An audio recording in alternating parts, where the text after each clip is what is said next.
Hey, what's up? It's KB here. So recently OBS Studio got a new update. Now it's OBS Studio version 28. With this update, we got some new features and OBS Studio looks more modern actually. So here is the example. To the left side, we have a OBS Studio old, and to the right side, we have OBS Studio 28, the recent version. Just look at them side by side. The old one looks so classic now compared to OBS Studio 28. In OBS Studio 28, the fonts of the text and icons are bigger, and it just feels more modern. This update makes OBS Studio look so nice actually. Yeah. So actually I'm not here to read the changelog for you guys. You can do that by yourself. If you go to the GitHub page, and from here you can see the changelog for the OBS Studio 28. There are some big changes. Actually, one of the biggest change in OBS Studio 28 is that they are updating their development software to Qt6, which is the recent version, I believe. Before this, they were using the Qt5, and because of the development software update change, the old plugins that were developed in Qt5 might not work on OBS Studio 28. And with this update, OBS Studio got many new features. But my favorite feature in this update is actually this one. The video capture device source on Windows will now save and remember settings change. Hey, it's me, the future KB.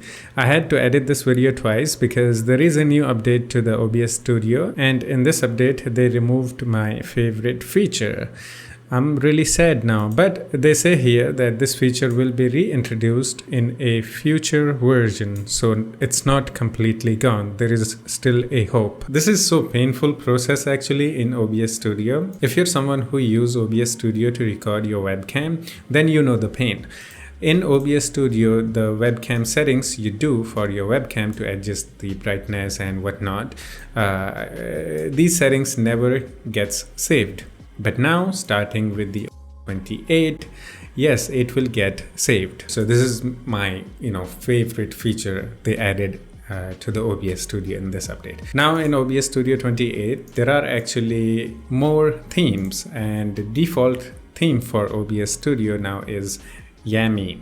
Okay, it will be default, and it looks nice actually. So let's try the other theme. Let's see how they look. I'm gonna go with the gray. Yeah, it is now gray, but the text font size remains the same, which is the good thing. I thought that they're gonna make it look like a classic old OBS Studio when you change the theme, but no, that's not the case. Actually, never mind. You can get the classic OBS Studio look here by changing the other themes. Wow, I did not expect that. Please don't do this to me. I think the Yummy theme is the best. It looks bold, okay? The fonts and everything looks like big, and it makes OBS Studio look better. Okay, my bad. If you switch to the dark theme or arcade theme, I think this will also change the, a little bit.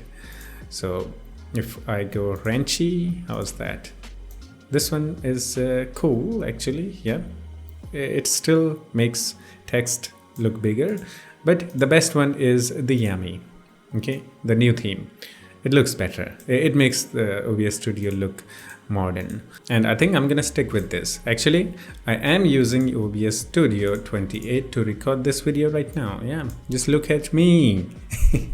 I have multiple OBS Studios running at the same time to make this video. This is the old one, Yeah, you can actually run multiple OBS Studios, which I have been doing from a very long time. I always use at least 2 OBS Studios, one for webcam, one for this screen or game, whatever I'm doing. It's amazing.